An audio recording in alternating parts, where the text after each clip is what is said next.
Mateo 5.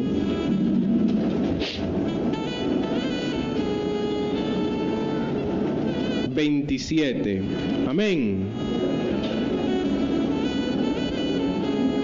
Antes de empezar la lectura, debo de darle un preámbulo de lo que vamos a leer. Lo que vamos a leer de Mateo 5 es parte de lo que se llama el famoso y conocido mundialmente Sermón del Monte. El Sermón del Monte es uno de las series de prédica de Jesús más conocida a nivel mundial. El Sermón del Monte está desde el capítulo 5 al capítulo 7. Ahí está el Sermón del Monte. Y él tenía un propósito cuando hizo este sermón o dio estas prédicas. Y en primer lugar, lo que él trata de hacer es exponer el verdadero sentido de la ley. Y descubre a los legalistas en ese momento. Los legalistas le estaban poniendo una camisa de 11 varas al pueblo. Y el pueblo necesitaba conocer la verdad para que caminase verdaderamente libre en su relación con el Señor. Les enseña a través de la ley que lo que ella demanda es imposible. Él le dice en el versículo 49, ser perfecto como vuestro Padre es perfecto. Entonces toditos le dijeron, pero ¿cómo seremos así? A lo que él después le habla y le dice que lo que es imposible para el hombre es posible para Dios. Y cuando le muestra que Dios exige perfección a través de la ley, descalifica toda obra humana para salvación. De manera que él le está diciendo que a través del mérito propio de las obras del ser humano, nadie puede agradar a Dios. Por lo tanto, lo único que nos queda es que alguien nos salve de nuestra naturaleza caída. Termina diciéndole que solo la gracia divina es la que nos puede salvar. Solo su favor a nuestras vidas trae salvación. A eso llamamos gracia. Y el último versículo que él tiene en el 7, llama al pueblo a que estudie seriamente la palabra. Que no lo haga de manera superficial, sino que tome la Biblia y la estudie con la seriedad que ella merita para que verdaderamente comprendan la esencia del Evangelio.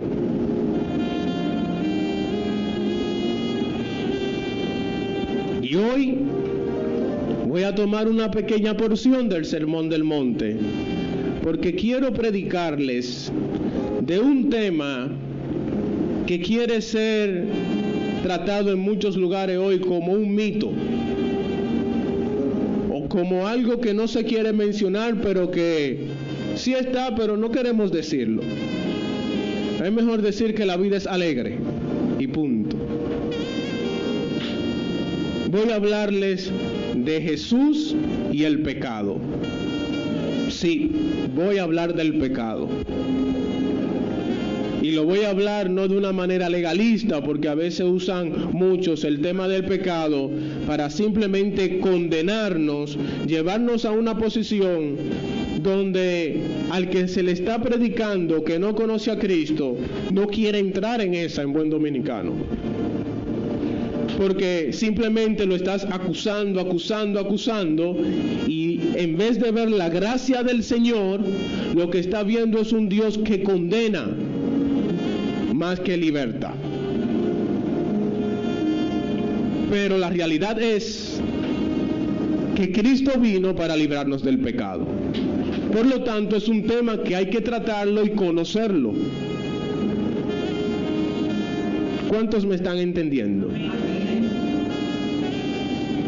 Importante, ¿verdad? Conocer el pecado. ¿Qué dice la Biblia del pecado?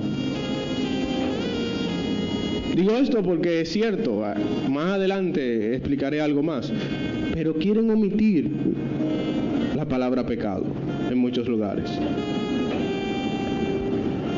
Bien, ¿tienen a Mateo 27? 5:27. Le di buen tiempo, ¿verdad? Vamos a leer la palabra en el nombre del Padre, del Hijo y del Espíritu Santo. Oísteis que fue dicho, no cometerás adulterio. Pero yo os digo que cualquiera que mira a una mujer para codiciarla, ya adulteró con ella en su corazón. Quiero que subrayen la palabra codiciarla, si pueden. La palabra codiciarla, quiero que la subrayen, porque será este punto uno de los temas principales de la prédica de hoy. Dice el 29, hablando él de manera figurada: por tanto, si tu ojo derecho te es ocasión de caer, sácalo y échalo de ti. Pues mejor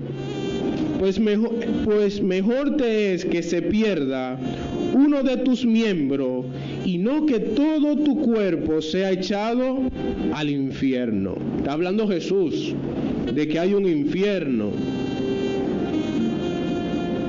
Y si tu mano derecha te es ocasión de caer, córtala y échala de ti. Pues mejor te es que pierda uno de tus miembros y no todo tu cuerpo, reitera, sea echado al infierno.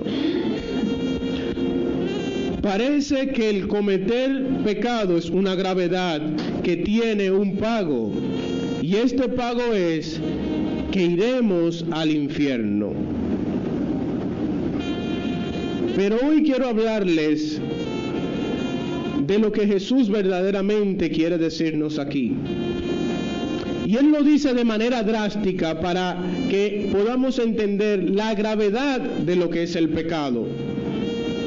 Que el pecado no es simplemente un juego. Dios se encarnó para librarnos del pecado.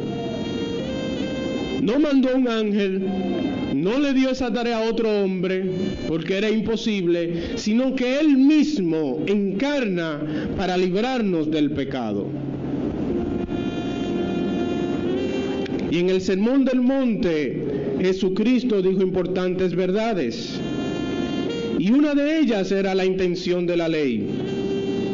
Porque los escribas y fariseos habían reducido la ley al acto físico en cuanto al adulterio. Ellos llevaron a la ley y la redujeron a decirle a la gente: lo importante es lo que tú haces o no haces. O sea que si tú piensas, le estaban diciendo los escribas y fariseos, eso no es pecado.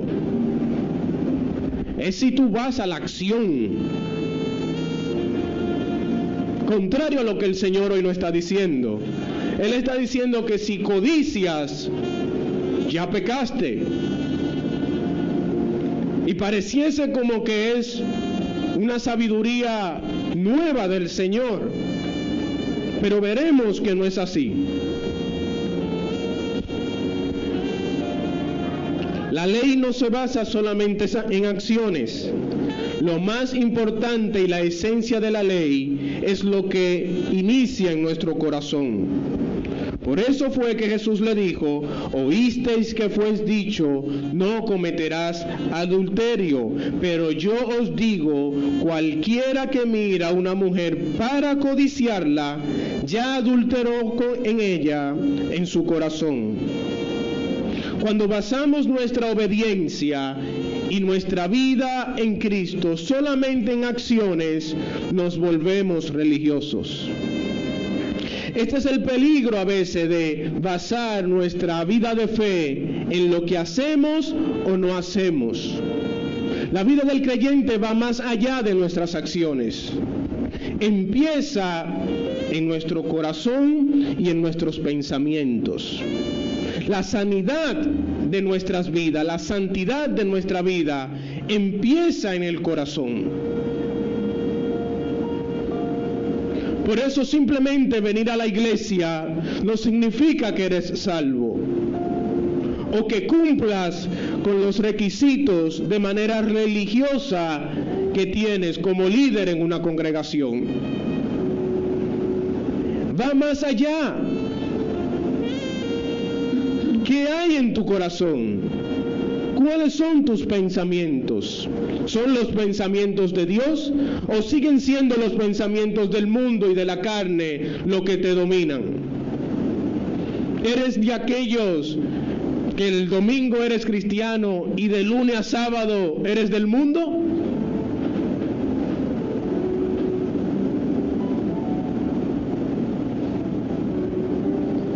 ¿Cuántos están aquí? No me quedé solo.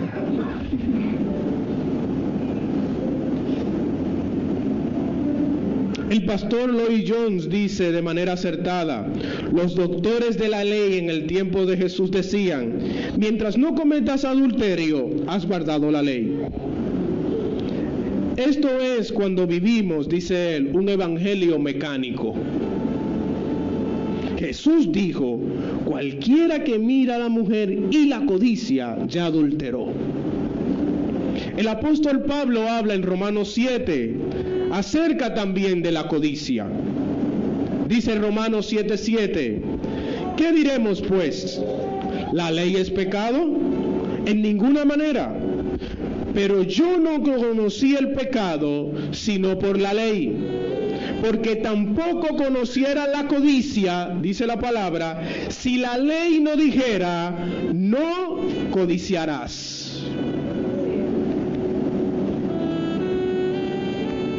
¿Es mala la ley? Dice él, no. Pero no hubiese conocido que estoy pecando si no fuese por la ley. Porque la ley está diciéndome que no codicie y me he dado cuenta que soy un codicioso.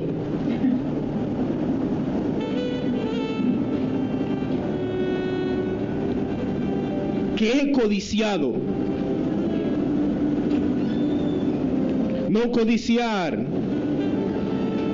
mis amados, es el último mandamiento de los 10. Por lo tanto, Jesús le estaba diciendo a los escribas y fariseos: quieres trabajar del 1 al 9, pero se te ha olvidado el número 10. Si codicias, estás pecando. ¿Por qué le estás diciendo que con el simple hecho de que no piense en la mujer, con el simple hecho de pensar en la mujer y no ir al acto, estás libre? Porque si deseas una mujer es codicia.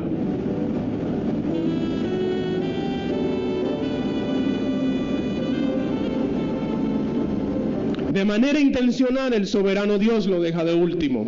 La codicia son pensamientos y deseos del corazón, un intenso anhelo por tener lo que le pertenece al otro. Pero lo más importante del último mandamiento es que sugiere que los 9 anteriores no son simples acciones externas, sino que tiene una relación con el pensamiento interno de cada uno de nosotros cuando codiciamos. Cuando dice que no adulteres, cuando dice que no robes, cuando la palabra te llama a que cumpla con los mandamientos, Dios de manera intencional deja el último para decirnos: todo eso son externos, pero el codiciar es de adentro.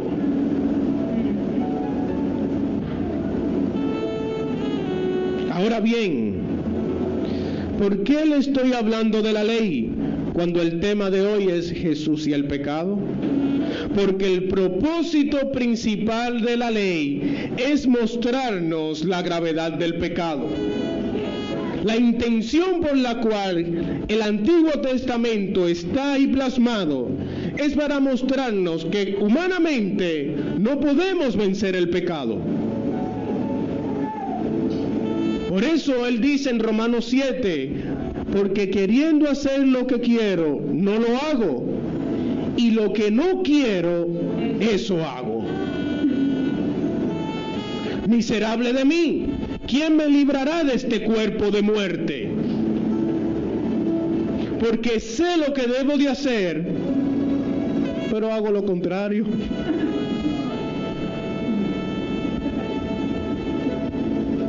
Si a alguno le pasa es pura coincidencia, oye.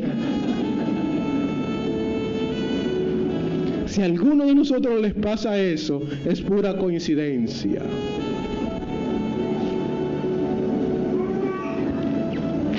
Decía que hoy evitan la doctrina del pecado, porque ella te dice que no estás bien.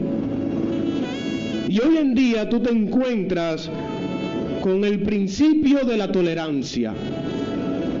Debemos tolerar a los demás, nos dice el mundo. Esta falsa manera de ver la vida nos llama a tolerar a todo hombre siempre y cuando no afecte al otro. Si un hombre hoy quiere decir que tiene 10 años, pues que lo diga, pero eso no me afecta, ese es su problema. Hoy en Canadá ya se está viendo eso, que usted va y si quiere ponerse una edad se la pone, porque usted se siente de esa edad.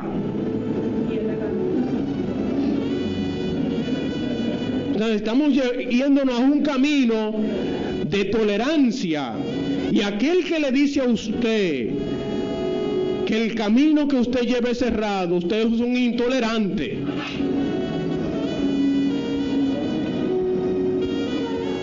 De manera que cuando hablas de la doctrina del pecado, que quieres que vivas conforme a la voluntad de Dios, y te señala, ¿cómo usted cree que nos llama entonces la sociedad cuando le decimos? Llegaron los intolerantes. Porque mira él, si es, pero que ese no es tu problema, si él está adulterando, no está adulterando, está codiciando, ese es tu problema, no te metas en eso.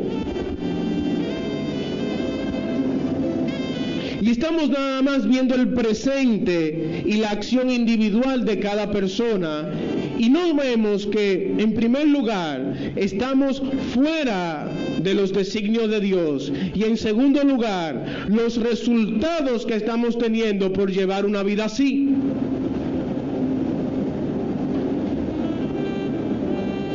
Nos llaman intolerante. Claro, como decía el domingo pasado, no es que seamos policías morales, que andemos con el kepi y la Biblia. Tú estás en pecado, tú vas para el infierno. Tú sí, sí, tú sí vas. Tú no, arrepiéntete, no, para el infierno. Porque a veces llegamos a un sitio donde no mostramos la gracia de Dios, y lo que nos volvemos es, en vez de ser un agente de amor del Señor, una persona que incomoda el lugar. Y hay que saber cuándo ministrar amor, cuándo recordarle con piedad al otro el deseo del Dios creador. Que vea que por su bien que se lo estamos diciendo, por una revelación que hemos tenido y que nos ha ido bien.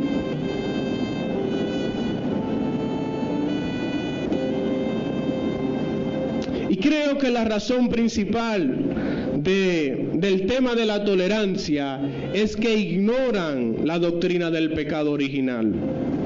Por eso es que cuando proclamamos la doctrina del pecado nos llaman intolerantes. Y le decía al inicio que temo que muchas iglesias han tomado este camino. Quieren llenar los lugares y prefieren hablar de otros temas y el tema del pecado, que sea el Señor que se lo revele. Cuando el liderazgo, los pastores, tenemos la responsabilidad de llamarle al pecado, pecado.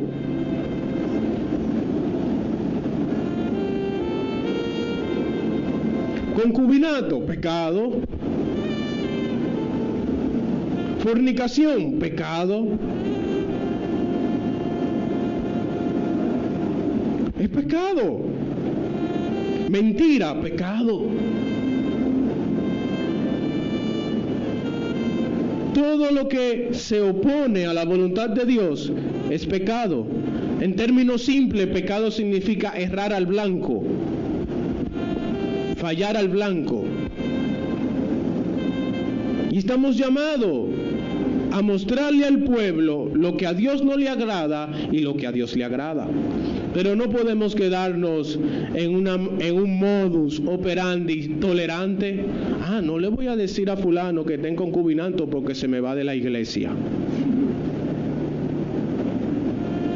O mire, yo me voy para aquella iglesia porque allá no se meten con mi concubinato, ni con mi fornicación, y me dicen que todo está bien. Ese pastor, sin conocer, me parece que es brujo. Desde que yo entro ahí, habla del concubinato. ¿Quién fue que se lo dijo?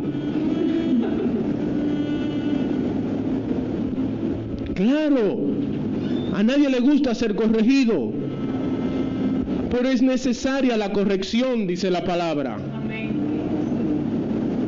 Ni a mí me gusta que me corrijan, pero el que es sabio, prudente y quiere hacer la voluntad de Dios, aunque en el momento le esté molestando el mensaje, sabe que no es el pastor que está hablando, que es Dios. Amén. Amén.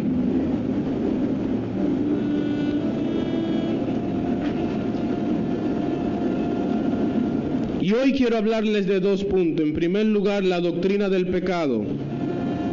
Y en segundo lugar, el pecado y el nuevo nacimiento. Iglesia, a menos que veamos la doctrina del pecado, a menos que se nos revele la gravedad del pecado, nunca comprenderemos la verdad de la gracia por salvación. Para entender de dónde hemos sido sacados, usted tiene que entender en el hoyo que estaba. No es simplemente Cristo salva, pero ¿de qué me salvó? ¿Podías tú salvarte? ¿Por qué se llama Salvador? Porque tú eres incompetente de lograr la exigencia de un Dios santo y justo, y necesitabas ser salvado. El pecado original se encuentra en Génesis 3 del 1 al 7. Génesis 3 del 1 al 7. Y voy a hablar del pecado original porque quiero que vean que desde el inicio el tema transversal de la Biblia es el pecado. Y lo que Dios en su gracia hizo para librarnos del pecado. Dice Génesis 3, del 1 al 7. Pero la serpiente era astuta, más que todos los animales del campo que Jehová había hecho, la cual dijo a la mujer: con que Dios ha dicho, no comáis de todo árbol del huerto. Y la mujer respondió a la serpiente: del fruto de los árboles del huerto podemos comer, pero del fruto del árbol que está en medio del huerto, dijo Dios, no comeréis de él, ni lo tocaréis, para que no muráis. Entonces la serpiente dijo a la mujer: no moriréis, primera mentira, sino que sabe Dios que el día que comáis de él, serán abiertos vuestros ojos y seréis como Dios, sabiendo el bien y el mal. Y vio la mujer que el árbol era bueno ¿para qué? Para comer, y que era agradable ¿a qué? A los ojos, y árbol ¿qué? ¿Qué dice ahora? ¿De qué? ¿Qué fue lo que empezamos hablando? Entonces subraya ahí, porque no han dicho muchas veces que el pecado original fue cuando comió. Y el comer fue el resultado del pecado del corazón, que era ¿qué? La codicia. Para alcanzar sabiduría. Y tomó de su fruto y comió. Y también a su marido, como corderito siempre, el cual comió así como ella. Entonces fueron abiertos los ojos de ambos y conocieron que estaban desnudos. Entonces cosieron hojas de higuera y se hicieron delantales. De manera que hoy estamos viendo que el pecado original fue la codicia. Adán y Eva codiciaron esto, querían ser igual a Dios, conociendo el bien y el mal. Fue un resultado el comer el fruto de lo que ya estaba en sus corazones. Y este pecado lo define de la siguiente manera la Confesión de Westminster. Miren lo que dice del pecado original. Por este pecado, nuestros primeros padres cayeron de su justicia y rectitud y de su comunión con Dios, y nosotros con ellos. Por tal razón, la muerte sobrevino a todos. Dicho pecado trajo como resultado una total depravación en nuestras facultades, alma y cuerpo. El pecado original, siendo Adán y Eva nuestros padres, trajo en toda la humanidad lo que hoy llamamos la naturaleza caída. Esta naturaleza que aunque quiere y lo desee, no puede agradar a Dios. El pecado nos condenó a muerte. Por eso el ser humano muere. Si alguna vez usted se ha preguntado por qué morimos, morimos por el pecado original. Génesis está diciendo que lo que Dios le dijo a Adán y a Eva fue que si comían del árbol iban a morir. Y de ahí inició el trágico resultado del pecado, la muerte en todos los hijos de Adán y Eva. Ya usted sabe por qué uno muere.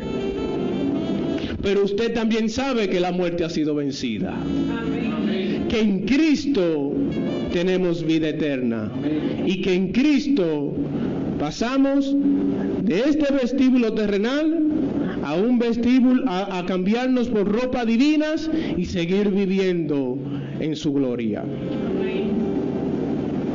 La única solución del pecado es la muerte de Cristo en la cruz. La revelación del pecado nos muestra la necesidad de un poder más fuerte que el pecado. Si eres incompetente, si el pecado trajo una naturaleza caída, cuando estudiamos verdaderamente esta verdad, decimos, necesito un Salvador. Si el pecado trae condenación a mi vida y yo no puedo satisfacer al Dios justo, necesito ser salvo. Y esa salvación la da Cristo en la cruz. Nosotros creemos que Cristo pagó nuestros pecados pasados, presentes y futuros en la cruz del Calvario. y que por esa fe que tenemos en ese sacrificio, tenemos vida eterna y somos libres de las garras del pecado. De manera que el pecado no tiene dominio sobre el cristiano. Somos libres del dominio por un poder mayor que el que antes nos dominaba. Dice la palabra que cuando Cristo viene a nuestra vida, hace morada en nosotros. Y yo les pregunto, ¿podrá el pecado con Dios?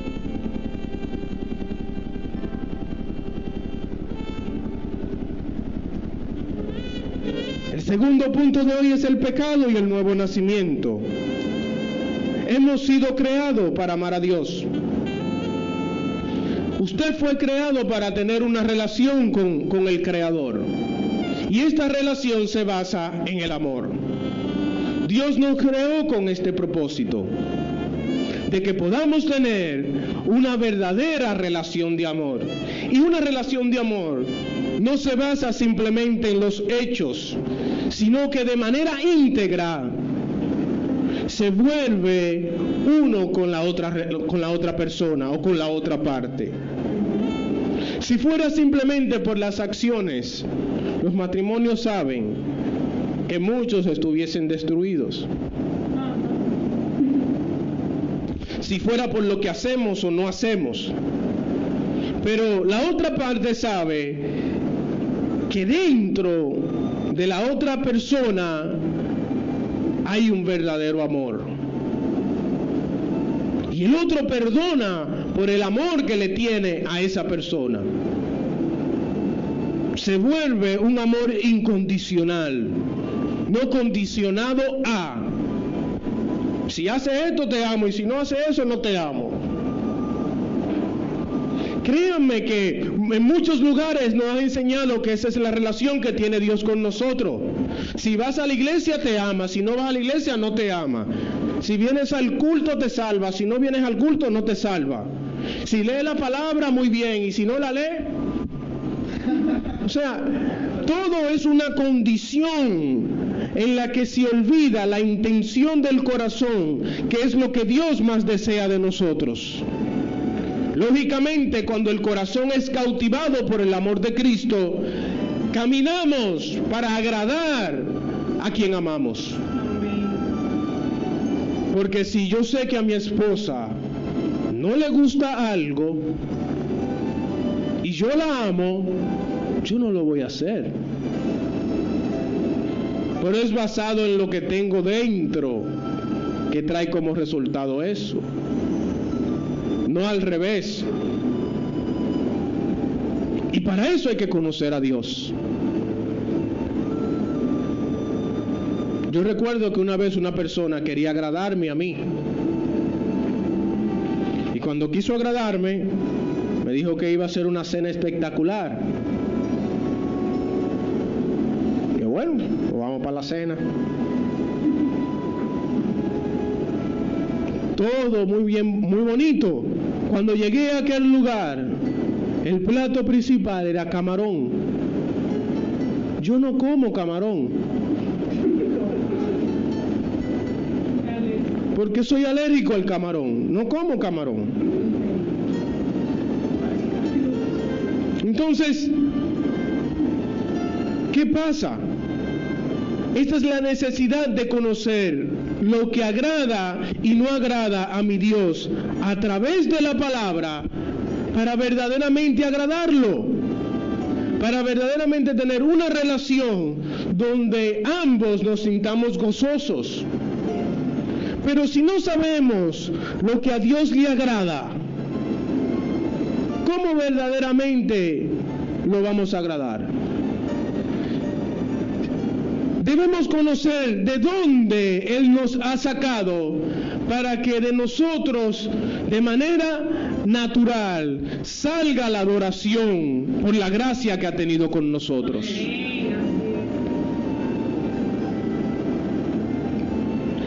Pero hay personas que todavía han reconocido a Cristo, pero no saben de qué son salvos. ¿Pero por qué tú crees en Dios? Bueno, porque Dios es bueno. Pero, ¿bueno por qué? Ahora quiero yo que tú... Hay que creer y ya. No es así. Hay que tener un fundamento. Nuestra fe no está basada en emociones, sino en hechos reales que nos dan la libertad y la seguridad de lo que vivimos. ¿Por qué Él es bueno? Porque fue a la cruz y me libró del pecado que yo no podía con Él. ¿Por qué Él es bueno? Porque no merecía ser salvo y en su gracia Él está haciendo morada en mi vida. ¿Por qué Él es bueno? Porque a otros no ha revelado esta salvación tan grande y lo ha hecho conmigo. ¿Por qué Él es bueno? Porque me creó.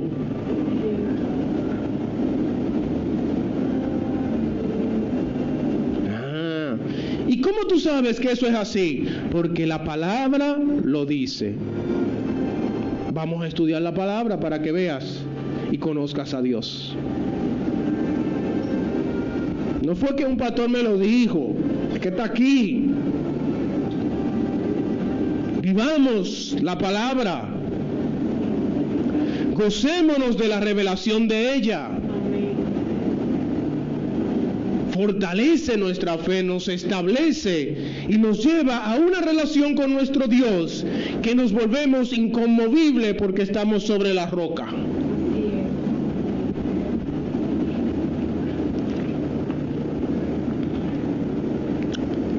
Ahora les digo algo. El pecado es sutil. El pecado no se viste de feo. Él es sutil.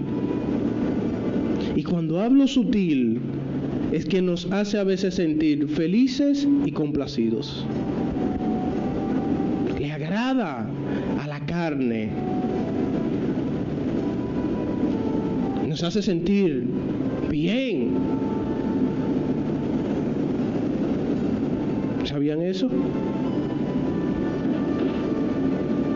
Sus pensamientos asaltan nuestra mente. Usted no está pensando en eso y le llega, sin usted pedirlo.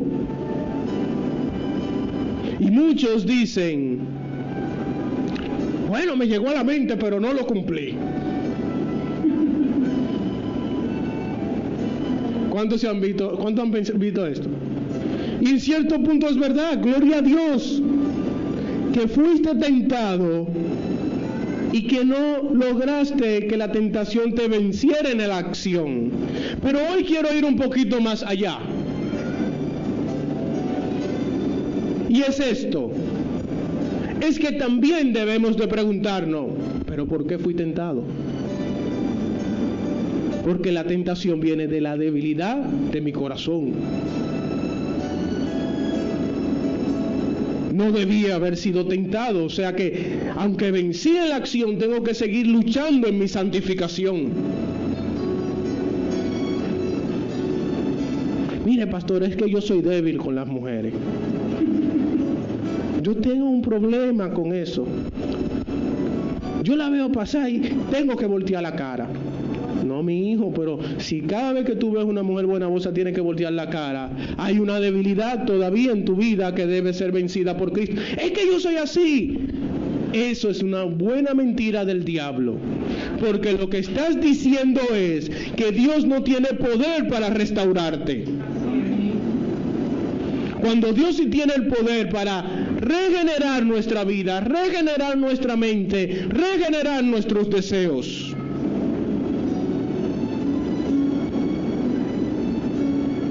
Pero hay que creerlo. Es que yo soy débil. Yo soy así. Que a mí hay que quererme así.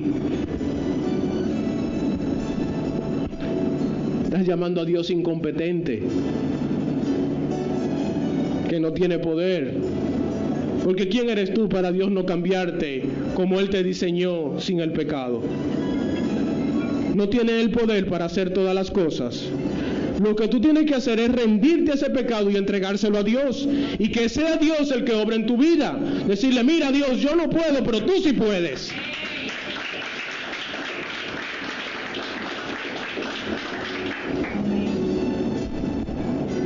Y esta es la sutileza. Yo he visto hombres que se ven muy piadosos y educados, sin embargo sus pensamientos están totalmente corrompidos. Y haga un examen, usted mismo. Usted puede estar viniendo todos los días a la iglesia, pero ¿por qué usted se mete tanto en el Instagram a ver cosas que no le agradan a Dios? ¿Por qué todavía su mente se va hacia allá? ¿O su corazón se va hacia allá? Cuando usted sabe que lo que está viendo no es de Dios. Hágase un examen. Ahí viene la verdad que el pastor siempre me tira una.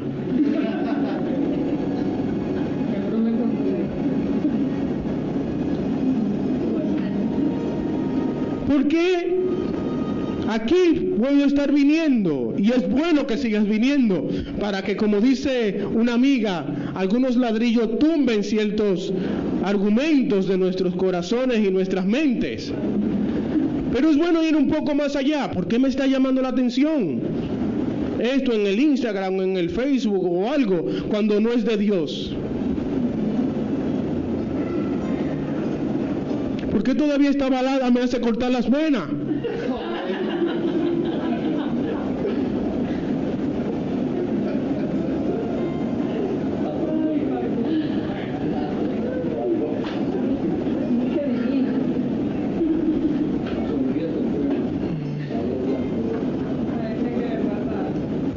¿Me están entendiendo?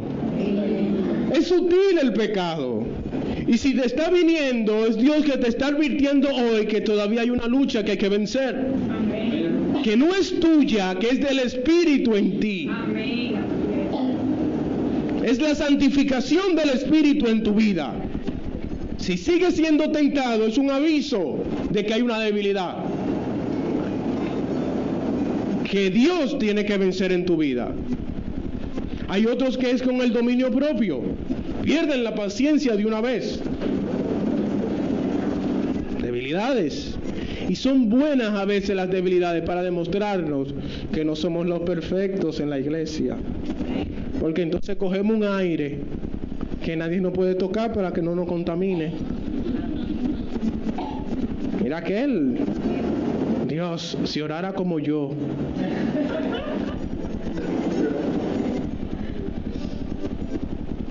Hermanos que te dicen, es que tú estás en ese problema porque tú no oras como yo.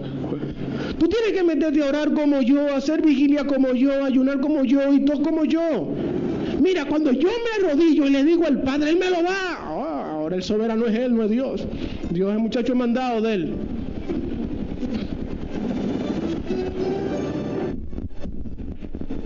Y nos deja esas debilidades para mostrarnos que en tu debilidad bástate de mi gracia. Bástate de mi gracia. Pues yo sigo siendo Dios. ¿Saben cuál es el pecado más peligroso de lo que estoy hablando? Es el orgullo. Porque el orgullo nos pone en una posición donde somos impenetrables a ser corregidos. Pero yo estoy bien. ¿Quién te está diciendo que yo estoy mal? Y lo duro es cuando tú te lo estás creyendo. Esa mentira. Porque no puede ser santificado por Cristo.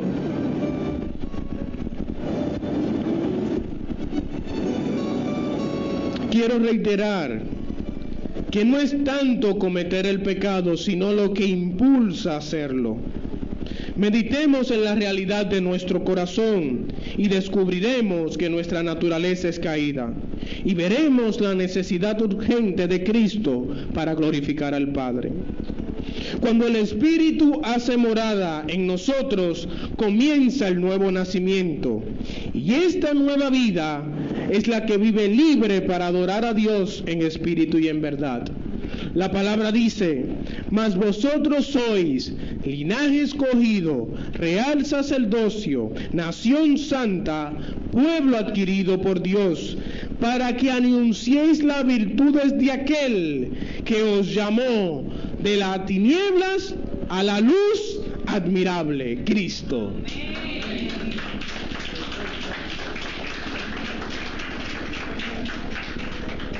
es el nacido de nuevo, es aquel que ha confesado a Cristo, el que en Cristo está obrando en él, que puede entonces adorarlo porque ha sido libre del pecado.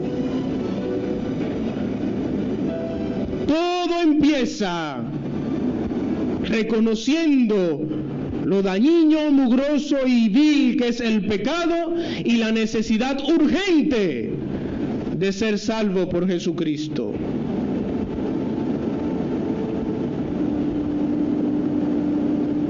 Es decir, que hoy puedes decir que eres hechura de Cristo. Si has confesado a Cristo como tu Señor y Salvador, eres hechura de Cristo. Por lo tanto, no hay pecado que no pueda ser vencido en tu vida. ¿Cuántos me están entendiendo? No hay vicio que no pueda ser vencido. No hay tentación que no pueda ser vencida.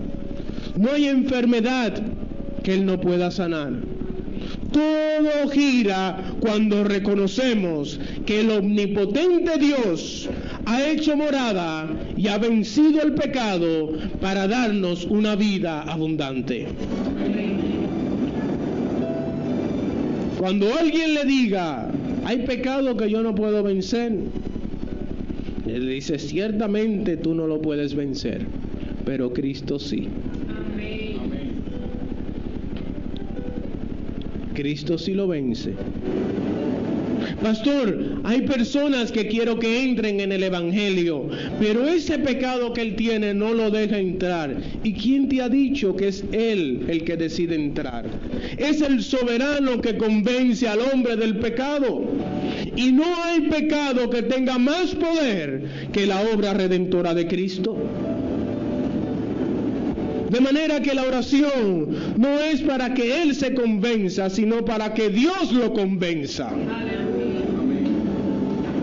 Yo tengo que convencerlo a Él. No es que tú tienes que convencerlo. Cristo, convéncelo. Y Dios es tan sabio que lo hizo de esa manera para que tú y yo hoy no nos estemos gloriando.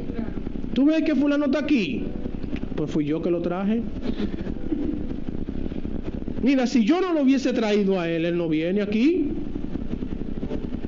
Eso fue rodilla va, rodilla bien negra tengo yo la rodilla por ese hombre. Hermanos, es la gracia la que salva. Somos instrumentos de la gracia de Dios. Pero es Dios el que hace de inicio a fin la obra redentora en cada uno de nosotros. Si hoy usted está en esta iglesia o visita una iglesia, es por la gracia de Dios. Dele mérito a Dios, no a usted. Pablo decía, si de algo debo de gloriarme, es de la cruz de Cristo. Porque no hay gloria en mí, todo lo ha hecho Él, de inicio a fin. Y voy a concluir en el día de hoy con lo siguiente. Oremos a Dios para que tengamos un evangelio puro, donde la Biblia sea nuestro guía.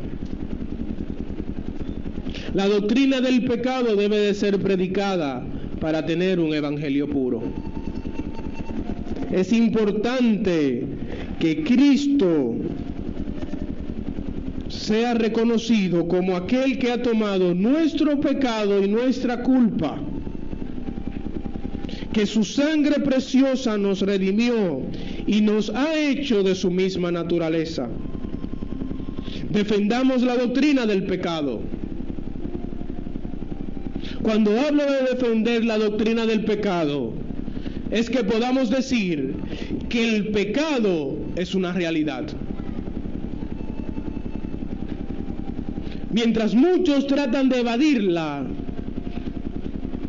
el verdadero evangelio empieza diciéndole a la gente que está en pecado y que solo Cristo salva. Ahí es que empieza todo. Si le decimos al pecador que venga a Cristo para ser feliz, que venga a Cristo para que prospere su vida, que venga a Cristo, que Él le va a resolver todos sus problemas, estamos predicando un evangelio distorsionado. El evangelio empieza diciéndole al pecador: arrepiéntate y cree en Jesucristo. Todo lo demás viene por añadidura. Pero el primer problema que tienes es que estás en pecado y solo Cristo salva.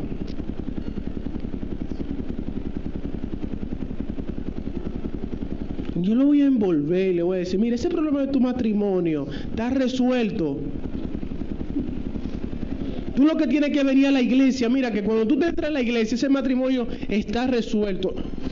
Ese problema financiero, ven que cuando el pastor ponga mano en ti, se resolvió el problema. Hermano, usted está distorsionando el mensaje de la palabra. El problema número uno principal del pecador es que sin Cristo tiene muerte eterna. Va al infierno, dijo Jesús hoy en lo que leímos. Después, si en su soberanía, en su buena voluntad, en su misericordia, en su providencia, Dios quiere restaurar todas las demás cosas, bienvenido sea. Pero primero hay que sanar la enfermedad que le da muerte eterna. Aquí hay médicos hoy, todos doctores tenemos. No es un asunto del síntoma, es lo que está causando la enfermedad, o la enfermedad en sí, perdón. Es la enfermedad, no es el síntoma. Y el problema en un matrimonio es un síntoma del pecado original. Tú le puedes dar un calmante para el dolor de cabeza, pero hay que averiguar qué es lo que le está causando el dolor de cabeza, la enfermedad. Y la enfermedad de todos los que no tienen a Cristo se llama ¿qué? El pecado. Entonces lo que debemos de sanar es el pecado, y todo lo demás toma su orden. ¿Cuántos me están entendiendo? Porque queremos trabajar los síntomas y no el pecado original, que aunque tú le resuelves ese problema en un momento, vuelve y cae. ¿A usted no le ha pasado que tienen amigos o familiares que a veces tienen problemas financieros y el que está en mejor posición viene, como dicen aquí en buen dominicano, y le mete la mano? Toma, resuelve el problema. Y a los 3 meses esa persona vuelve y te llama. ¡Ay, la renta otra vez! Me voy a quedar sin la renta.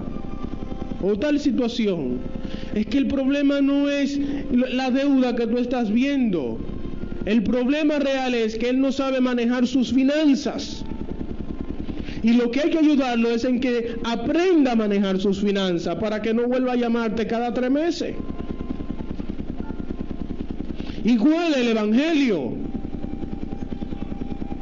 El puro evangelio expone que eres un pecador y necesitas arrepentimiento, que debes creer en el sacrificio de Cristo por tus pecados y serás salvo.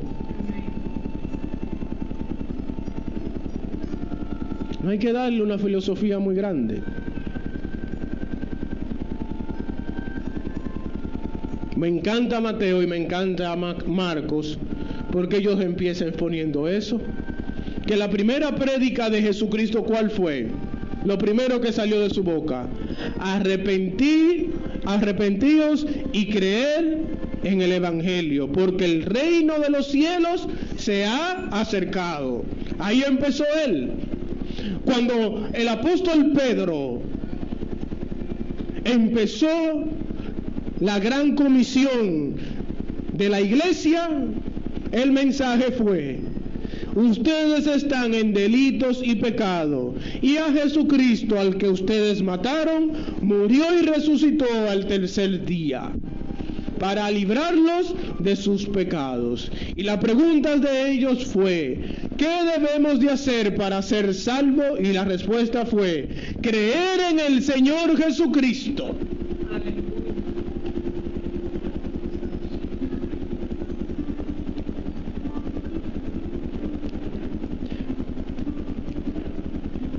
Concluyo con esta anécdota. Muchos la han escuchado, pero como es tan buena, yo la voy a volver a repetir.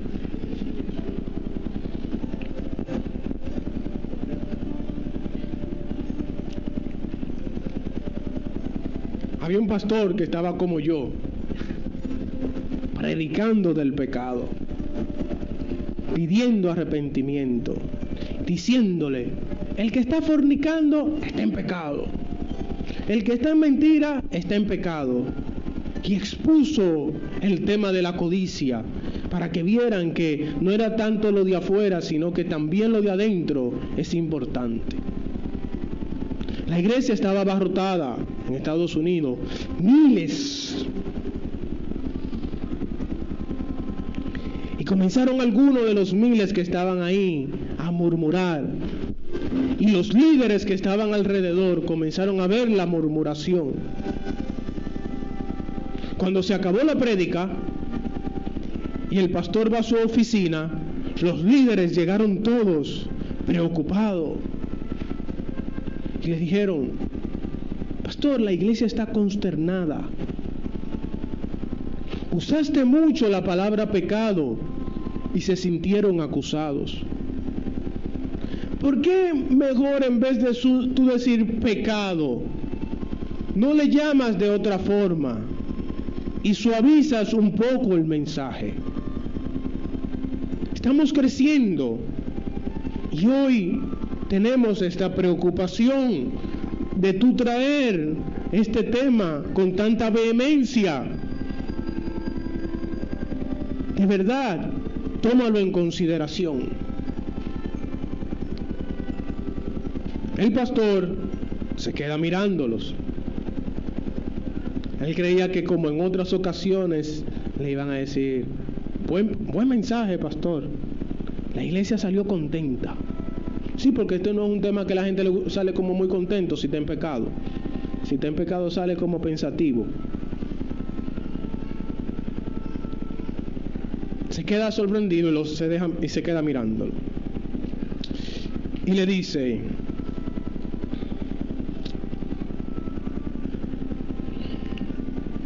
¿dónde tienen ustedes la botella de veneno en su casa? ¿La tienen junto al vinagre? ¿Cómo la vamos a tener junto al vinagre? ¿La tienen junto o la tienen en la nevera con los jugos? Pastor, pero ¿cómo vamos a tener un veneno en la nevera con los jugos? Dice él: digo yo, para que se conserve.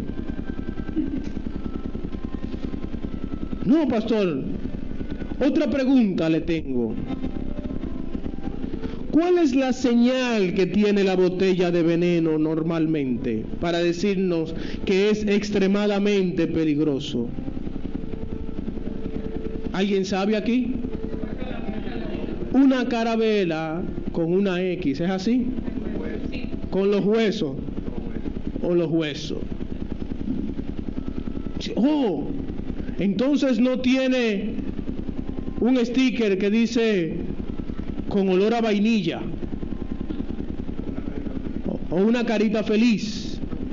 Tiene una carabela o unos huesos para mostrarnos la magnitud del peligro que tiene ese frasco. Y de seguro que ustedes los tienen en un lugar donde los niños no puedan tocarlo, ni alcanzarlo, ni verlo. Ese es el pecado. Debe ser expuesto para que veamos el gran peligro de lo que Cristo nos ha salvado. El pecado no se puede maquillar. Hay que decirlo tal cual para que veamos a nuestro glorioso Salvador.